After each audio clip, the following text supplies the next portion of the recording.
Bonjour à tous, c'est Farouk de TechieTalk.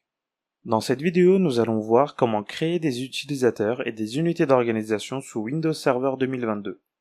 Pour commencer, lancez l'outil Utilisateur et Ordinateur Active Directory depuis le gestionnaire de serveur. Faites un clic droit sur votre nom de domaine, puis sélectionnez Nouveau, Unité d'organisation, donnez-lui un nom.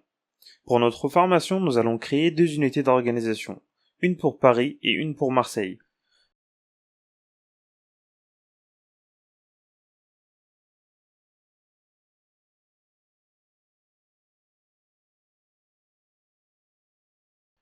Après avoir créé ces deux unités d'organisation, nous allons également créer des sous-unités pour une meilleure organisation. Nous allons commencer par une unité pour la direction, puis une pour le département commercial, à la fois pour Paris et Marseille.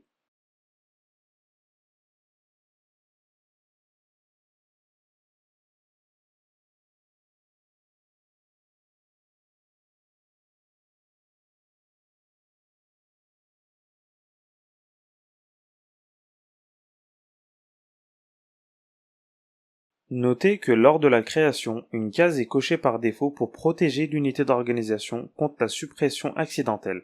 En production, il est conseillé de laisser cette option activée pour éviter toute perte de données importante. Maintenant, passons à la création des utilisateurs. Allez dans l'unité d'organisation Paris, Commercial, faites un clic droit, puis sélectionnez Nouveau. Utilisateur, remplissez les informations nécessaires pour l'utilisateur. Dans notre exemple, nous allons utiliser le prénom générique DP1 avec le même nom d'ouverture de session. Choisissez, si nécessaire, de cocher la case « L'utilisateur doit changer le mot de passe à la prochaine ouverture de session ». Pour notre cas, nous allons décocher cette option, cliquer sur Suivant et Terminer. Je vais maintenant créer rapidement les autres utilisateurs.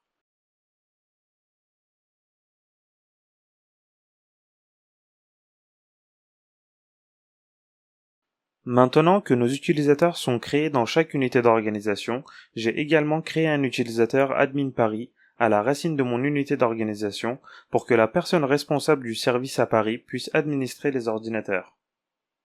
Passons maintenant à la création de groupes d'utilisateurs dans chaque unité d'organisation pour faciliter l'attribution des droits à l'avenir. Pour l'unité commerciale à Paris, faites un clic droit, puis sélectionnez Nouveau, Groupe, donnez un nom à ce groupe, par exemple Paris Commercial, et cliquez sur OK.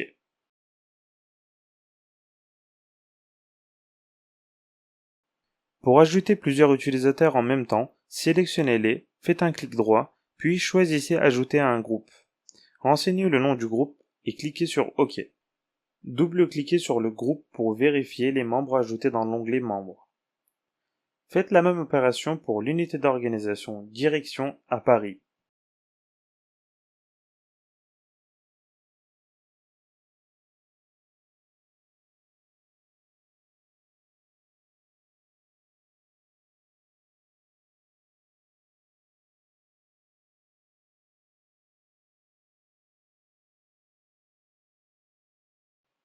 Maintenant, essayons de nous connecter avec un utilisateur du domaine.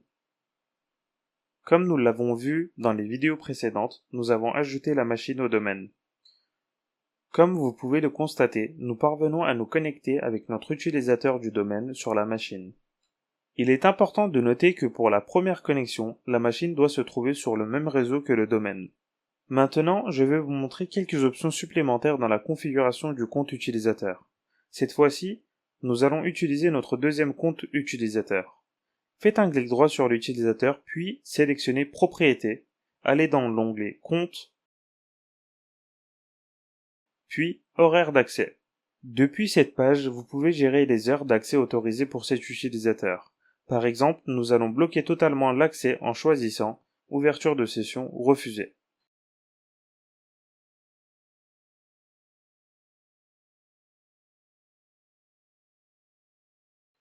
Comme vous pouvez le voir, nous avons le message « Votre compte possède une limitation horaire d'utilisation ».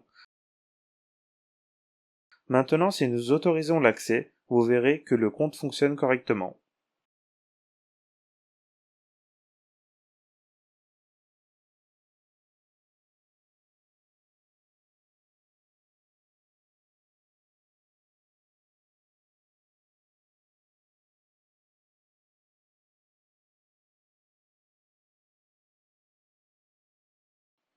Il y a également une autre option supplémentaire que je souhaite vous montrer. Comme précédemment, allez dans les propriétés de l'utilisateur, puis dans l'onglet Compte, et ensuite dans Se connecter à. Sélectionnez les ordinateurs suivants et ajoutez le nom d'une machine spécifique, dans notre cas une machine qui n'existe pas. Essayez de vous connecter pour voir le message de refus d'ouverture de session. Notre vidéo se termine ici, merci d'avoir suivi cette formation, si vous avez des questions n'hésitez pas à les poser dans les commentaires, n'oubliez pas de vous abonner à notre chaîne et de liker la vidéo pour ne rien manquer de nos prochaines publications.